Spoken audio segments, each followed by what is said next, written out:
মুআয ইবনে জাবাল রাদিয়াল্লাহু তাআলা আনহু বলেন, রাসূল সাল্লাল্লাহু আলাইহি ওয়াসাল্লাম বলেছেন, কি বলছেন?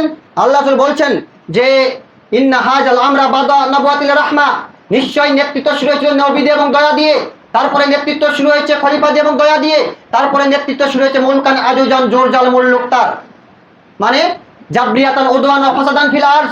মানুষ নেতা হবে সমাজে বিপর্যয় সৃষ্টি করে, মানুষ নেতা হবে মানুষকে হত্যা করে, মানুষ নেতা হবে মানুষের ইনসাফ তুলে দিয়ে, এইভাবে মানুষ নেতা হবে। এই নেতাগুলো বৈশিষ্ট্য কিভাবে দেখেন?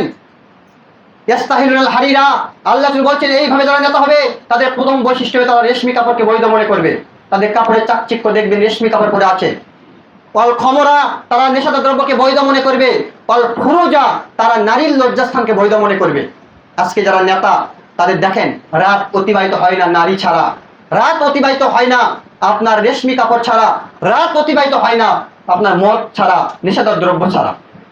আল্লাহ বলছেন দেখো এইভাবে যারা নেতা হবে তাদের বৈশিষ্ট্য হবে তাদের পরনে থাকবে রেশমি কাপড়, তাদের রাত অতিবাহিত হবে না নেশাদার দ্রব্য ছাড়া, তাদের রাত কাটবে না বেগানা নারী ছাড়া। তারপরে আল্লাহ বলছেন শোনো, এই সকল ব্যক্তিকে সর্বদিক দিয়ে সহযোগিতা করা হবে। আপনি বলবেন যে আল্লাহ তাহলে এদের বিচার করে না কেন? আল্লাহ বিচার করবে না, আল্লাহ রোজ বিচার করে না। আল্লাহ তাদেরকে ছেড়ে দিয়েছেন, এটা আল্লাহর ইচ্ছা, এই ইচ্ছা আল্লাহ স্বাধীনভাবে ছেড়ে দিয়েছেন, আর মানুষ স্বাধীনভাবে নিয়েছে। চাইলে আপনি যা ইচ্ছা তাই করতে পারবেন, আল্লাহ আপনাকে বাধা দিবে না। বাধা দিবে কখন?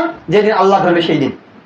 এই নেতাকে আল্লাহ বাধা দিবে না, তার রুজির কমতি হবে না, তাকে সর্ব ধরনের রুজি দেওয়া হবে, তাকে সর্ব ধরনের সাহায্য পাবে সে।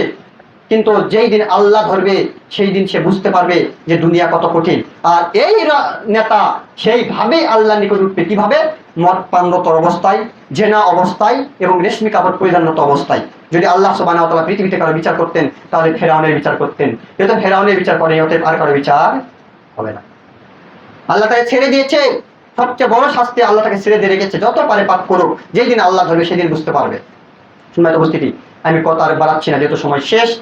আমি উদাত্ত আহ্বান রাখছি, আজকের খুতবায় যে আলোচনাগুলো হলো প্রত্যেকটি কথাই আমি রাসূল মুহাম্মদ সাল্লাল্লাহু আলাইহি ওয়াসাল্লামের মুখ নিঃসৃত বাণী অনুবাদ করার চেষ্টা করেছি, ব্যক্তিগত কোনো কথা বলার চেষ্টা করিনি।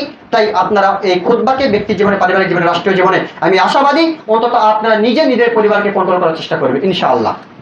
সম্মানিত উপস্থিতি, আরেকটি উদাত্ত আহ্বান আপনাদের নিকটে আমার।